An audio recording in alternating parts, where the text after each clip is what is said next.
Purna jewellery sorry Purvi gold and diamonds November 1st KPHP లో ప్రారంభం. Opening offer గా ప్రతి 3 లక్షల కొనుగోలుకు ఒక గోల్డ్ కాయిన్ ఉచితంగా పొందండి. నమస్తే అమ్మా. నమస్తే అమ్మా. మా కార్తీక మాసంలో వచ్చే క్షీరాబ్ది ద్వాదశి ప్రత్యేకత తెలుసుకుందాం అమ్మా. క్షీరాబ్ది అంటే పాలసముద్రం.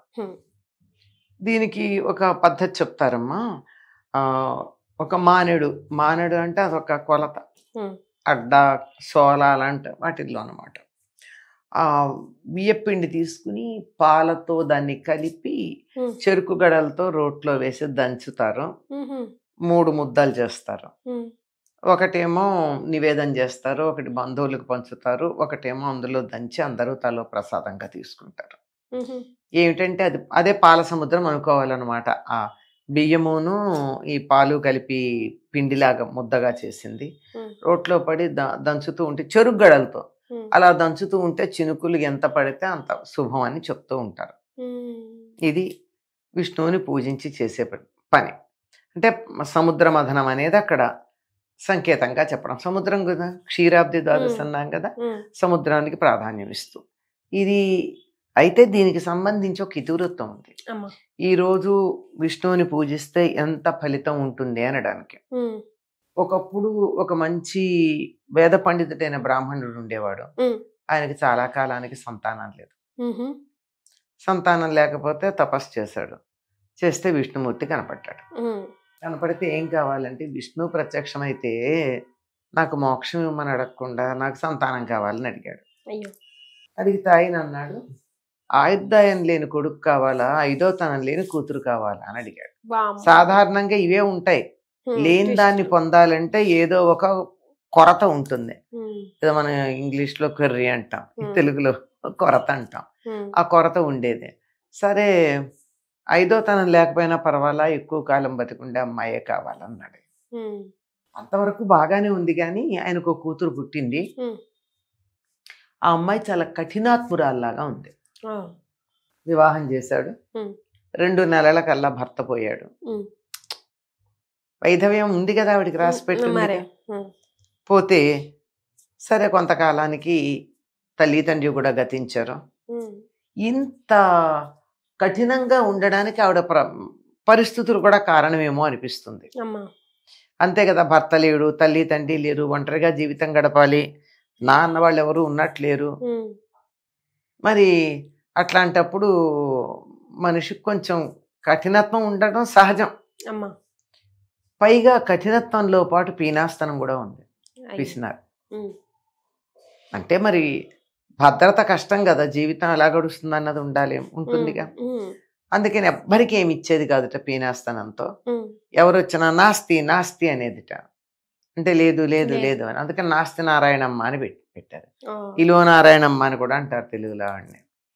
అలా ఉంటే కొంతకాలానికి అసలు తండ్రి అంత పండితుడు కదా, అంత పండితుడైనటువంటి తండ్రికి ఇలాంటి కూతురు పుట్టింది, మంచిదే కదా, ఎందుకు ఇలా ప్రవర్తిస్తోంది అనేదో అందరికీ దేవతలకి సందేహం కలిగితే వచ్చి ఆవిడకి ఏదో ఒకటి ఇద్దాం, ఎవరికన్నా ఏమన్నా ఇవ్వాలి, ఐశ్వర్యం అంటే ఇచ్చి ఉండాలి కదా. పెట్టందే పుట్టదనో సామెత ఉంది. ఆవిడ నుంచి ఏదో ఒకటి ఇంత తీసుకోవాలి కదా అనుకుని వచ్చి భవతి భిక్షాందేహి అని అడిగితే నాస్తి నాస్తి నారాయణ నాస్తి నారాయణ అందట. అంటే ఆవిడ పుణ్యమంతా నారాయణ అండంలో ఉంది. అంటే లేదని మళ్ళీ అడిగాడు. 3వసారి అడిగితే ఒళ్ళు మండి ఇల్లు అలుక్కుంటుంది. ఆవిడ అలుగుగుడ్డ గిరాటేసిందిట. అలుగుగుడ్డలో ఒక కంది గింజ ఉంది. కంది గింజ దానం చేసిన ఫలితం వచ్చింది, అలుగుగుడ్డ సంగతి పోయింది. అంటే భగవంతుడు అనుగ్రహించదలుచుకున్నప్పుడు మనం ఇచ్చే దాంట్లో కావాల్సిన దాన్ని, సానుకూలమైన దాన్నే స్వీకరించడం ఉంటుంది. సరే ఆ కంది గింజ అక్కడ పడేసి వెళ్ళిపోయాడు ఆయన. ఆ కంది గింజ ఒక మొక్క అయింది. ఈ నారాయణమ్మ శరీరం వదిలాక ఆ కంది గింజలో పురుగులాగా పుట్టింది. ఆ కంది గింజకి మొక్కై బోల్డ్ కాయలు వచ్చాయి, అది మళ్ళీ బోల్డ్ మొక్కలు వచ్చాయి. ఈ మొక్కలకు వచ్చిన కాయలన్నీ తినేదాకా ఆవిడికి మళ్ళీ పురుగు జన్మ వస్తూనే ఉంది. ఎందుకంటే పురుగులు మానవులు అంతకాలం ఉండవు కదా, ఇలా పుడతాయి అలా పోతూ ఉంటాయి. ఆ పరిస్థితి చూసేదమ్మా ఆ కంది చెట్టు ఆకులు తింటూ కూర్చుంది. అవన్నీ పూర్తి అయితే కనుక జన్మ ఫినిష్ అవ్వదు. కర్మ పూర్తవదు. అప్పుడు మళ్ళీ చూసి పాపం ఏమిటి ఇలా ఉంది దీని పరిస్థితి అని అంటే, దీనికి ఎవరైనా ఒక్క క్షీరాబ్ది ద్వాదశి వ్రతం చేసి దీపాలు పెట్టి దీపదానం చేసిన ఫలితాన్ని ధారపోస్తే అప్పుడు ముక్తి పొందుతారు. పురుగు ముక్తి పొందుతారు అంటే అప్పుడు ఎవరు చేస్తారంటే అమ్మవారినే చేస్తానంది అయ్యవారు ఆ మాట చెప్తే.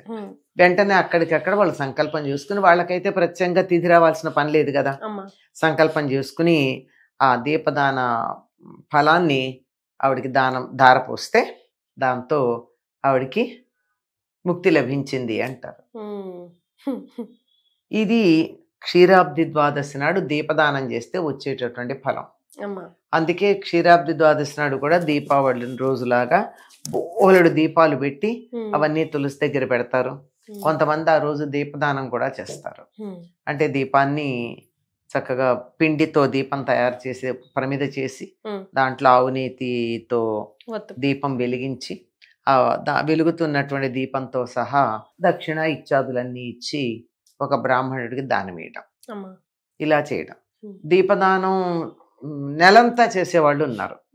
ప్రతిరోజు ఒక పిండి దీపం దానం ఇచ్చి ఒక బ్రాహ్మణుడికి ఆఖరికి మొత్తం అంతా అయిపోయిన తర్వాత, నెల అయిపోయిన తర్వాత వెండి ప్రమిదలో బంగారపు ఒత్తున్నటువంటి ప్రమిద తీసుకుని దాంట్లో దీపం వెలిగించి ఓపాన శక్తి దక్షిణ వస్త్రాలు ఇత్యాదులన్నీ కలిపి రోజు ఎవరికైతే ఒక దీపం దానం ఇచ్చారో వారికి మొత్తం కూడా దీపం దానం ఇస్తే దీపదాన ఫలం లభ్యమవుతుంది అంటారు.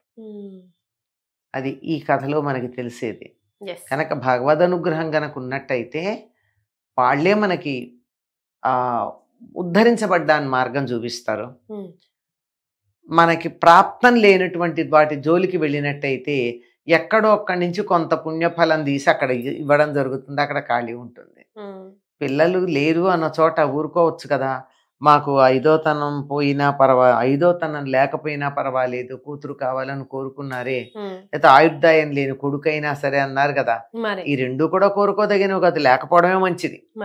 అంతే కదమ్మా. అంతే మరి. అటువంటిది ఇట్లా తీసుకున్నందుకు దీన్ని అనుభవించాల్సి వచ్చింది. అందుకని మనకి చెప్తారనమాట, ప్రాప్తం లేనటువంటి వాటిని నమస్కారం చేసి నీ అనుగ్రహం ఇంతే, నీ దయ మాకింతే అని అనుకోవడం చాలా ప్రధానం అని అనిపిస్తూ ఉంటుంది.